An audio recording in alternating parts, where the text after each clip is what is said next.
As you already can tell by the title of this video, we finished our van build. Yay! Although it's not 100% totally done. There's still 2 missing features, one of which is running water, and the second one, well, you'll have to just wait and see because it's one that we had not planned on putting in the van but decided to do it at a later date. This thing is road worthy. It is ready to take out into the backcountry. We have electricity. We do have the ability to store water. We have the ability to cook, and it will serve as the perfect tiny home that we want it to, although those 2 features will really add a lot to it. Anyways, let's rewind back to the start of what was a really crazy week. Kirsten made this crazy punch list with like 50 items on the list, and we had to do them all this week. There was a lot of little details that really helped pull everything together. So let's jump right into it. Well, we finally settled on what we're gonna do behind the bed for storage because it's way too valuable of space to lose it. So we decided on 2 cabinets and some shelving that will really give us a ton of versatility and options for storage. We're really trying to capitalize on any lost storage, so to speak, by not having a garage bed. We did decide to tuck tape just to help make sure that no moisture can get behind, but also so that the wires aren't exposed. And then we trimmed it out with some of the leftover shiplap that we had because we ended up with way too much stained shiplap than we would have liked, but we're putting it to good use.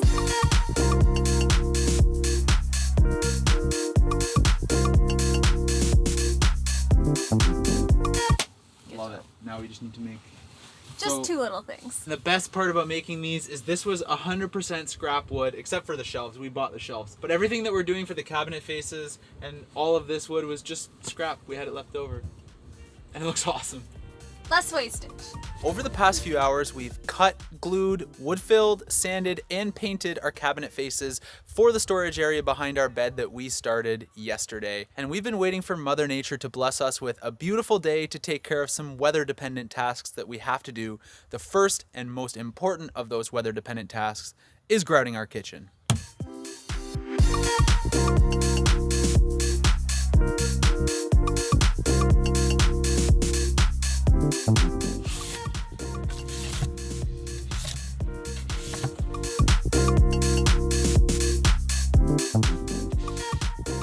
That is a messy job, but at least it's now 99% done. The only thing we have left to do is find a way to trim the edges and maybe a couple little touch-ups and then the silicone around the bottom. I can't believe it, but it's all starting to come together and it's all starting to look the way that we had hoped. We did decide to go with white grout. Honestly, we were really torn between charcoal and white, but we worked so hard to make other features of the van stand out that in a small space, we didn't want to make it seem too clashing with different styles by choosing the gray grout, contrasting against the bed that's right beside it. This just made way more sense.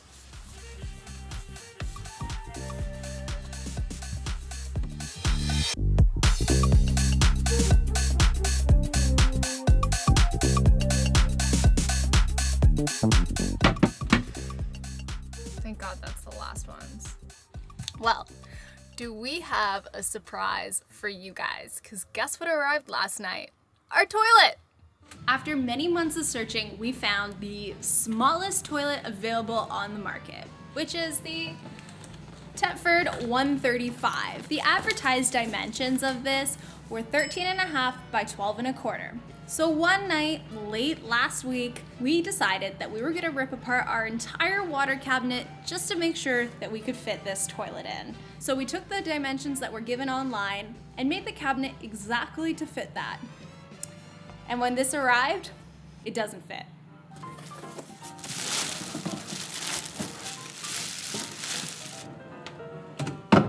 Fits beautifully in the part that we designed for it.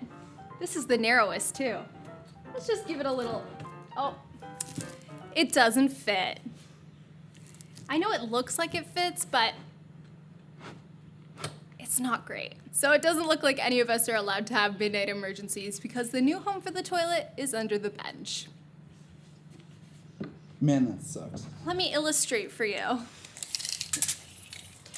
This is 13 inches. This, at its narrowest, or at its widest, because they clearly didn't measure it from there, is 13 and a half. And just to ensure that the other dimensions were maybe not properly accounted for, this back dimension is actually 14 and a quarter, not 13 and a half.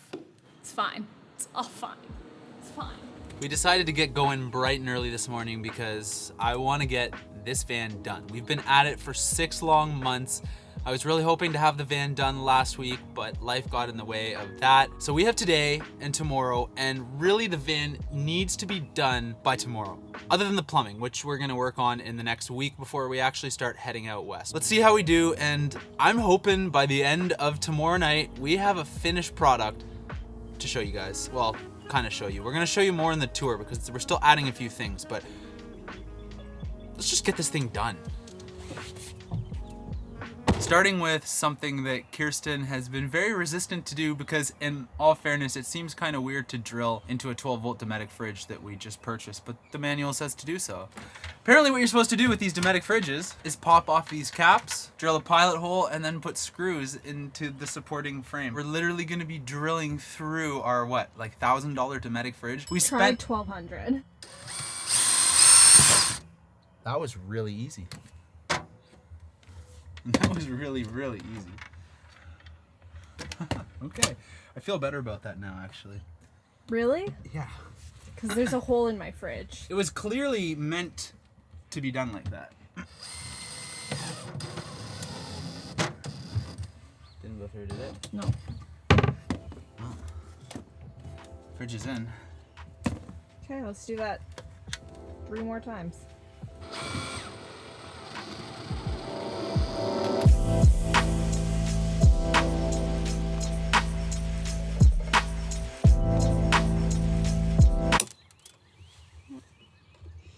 Somewhere we'll never find it.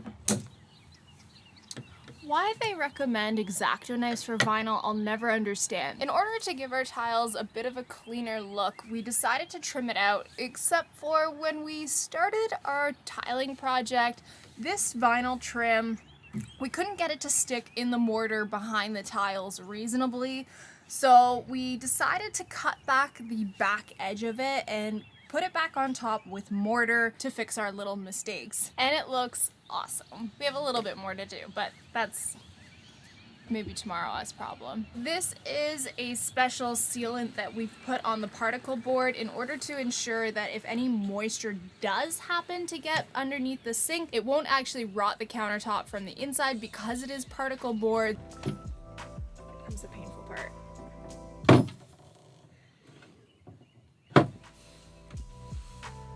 We have a sink. Nice and crooked, baby. Just how I like it. Eventually. The water chest that we previously installed that sits right here, we had to uninstall it for multiple reasons. Reason number 1 is because we had an annoying rattle that originated from the bench beside this water chest. One of the support beams we had was chafing on a metal part of the frame of the vehicle, so removing the water chest allowed us to just simply cut away that piece of wood and remove that rattle. Another reason is because we had only screwed the cabinet into the bench, which meant that it wasn't secured down in multiple locations. So what we did to solve that problem was to drill 2 pilot holes into the floor with our pocket hole jig and then screw, unfortunately, into the floor, but it helped a lot. And then the third reason was to do something that Kirsten's been wanting to do for a long time, and I've had to hear about this like almost every day for the last month. We can finally finish off trimming off this step, which is something I've been waiting to do for so long because I just don't like the way the metal looks there. And if there wasn't another reason, we needed to cover up the foam board so that it wasn't exposed anymore. We started by putting a piece of 1/4 inch plywood into our 1/2 inch subfloor, which worked out really well, and honestly, I kind of like the way it looks right now, but we do have some leftover floor pieces to use, so I think we're gonna just stick it on with some good old construction glue and hope for the best, and that should really clean this up. And then over here, underneath our water cabinet, hopefully will be a little secret shoe storage.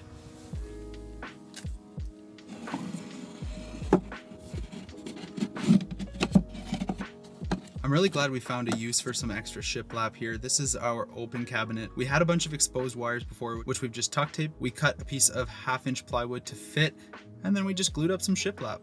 And this is what the finished product looks like. We just put an extra piece of scrap 1x2 maybe in front after we painted it our cabinet face color. And look at this beautiful open cabinet we got here. Hopefully things don't rattle around in there while we're driving.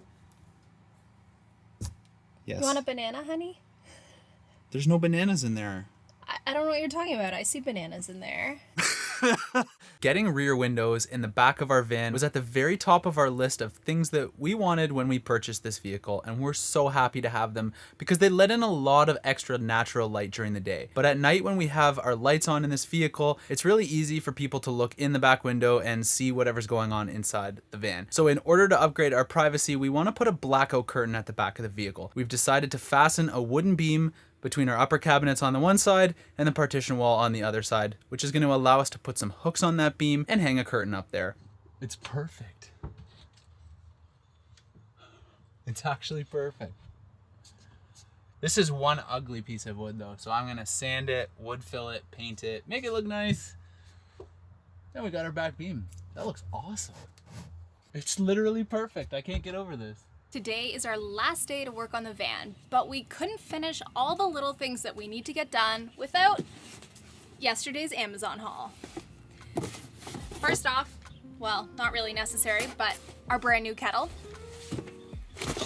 Got some light bars, USB rechargeable, an electric lighter, not really necessary either. Some museum tape for those pretty touches, but most importantly of all, magnet catches. We just took a few moments to install our first magnet on this back door because it's the most precarious one. We bought the magnets off of Amazon. The main reason being is the weight holding that they can do. The standard Home Depot option can only hold 7 pounds, but these ones hold a minimum of 20, so it's a really snug fit.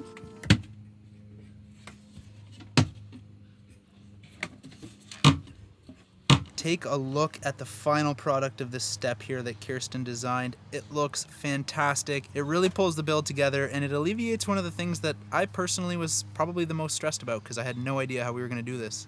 Good work, Kirsten. Thanks, honey. 2 hours later. This is the part of the vlog where we pretend we know what we're doing, even though we probably don't. Just kidding. How hard could it be installing a sink? All I know is you just gotta put a little silicone under it and it should all work out in the end. This one we're using is Mono Silicone Max, mold and mildew resistant and food safe, which is the most important part.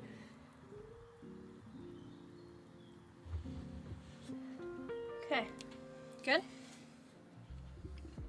Now we gotta put the sink in and then clean up all the mess. Slowly, slowly, slowly.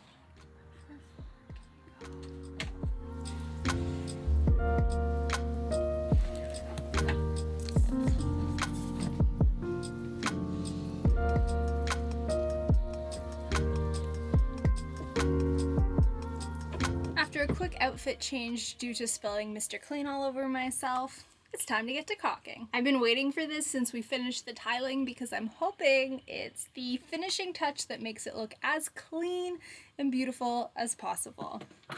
But first things first. It would appear I have cut it enough, I believe. More than enough. Making a mess on our brand new countertop. Look at that. All right. Here goes nothing. Look at that. That looks pretty sweet with our white grout. Oh yeah. We're done. We're done. I've been waiting for this moment for like 6 months, ever since we picked up the vehicle. But more importantly, I've been waiting to check off the build van on our to-do list. I made this list like 2 months ago. It's been staring us in the face. It hasn't left this door since we built it, I think during the polar vortex. And things are feeling not only a lot different, but really good. I'm so happy with the way the van turned out. I'm really relieved to be done because it means that we can get on the road and do the things that we made this van for. It'll be a little bittersweet to be done this because it's been fun and difficult all at the same time to do this. But needless to say, I think we're super proud of the work we've done.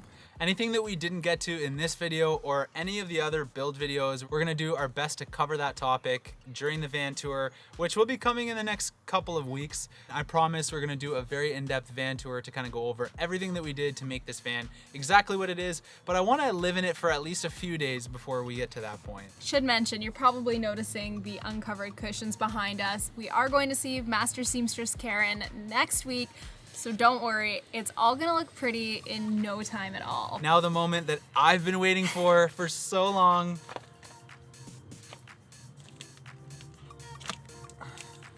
High five! Thanks for watching. We'll see you in the next video. Bye.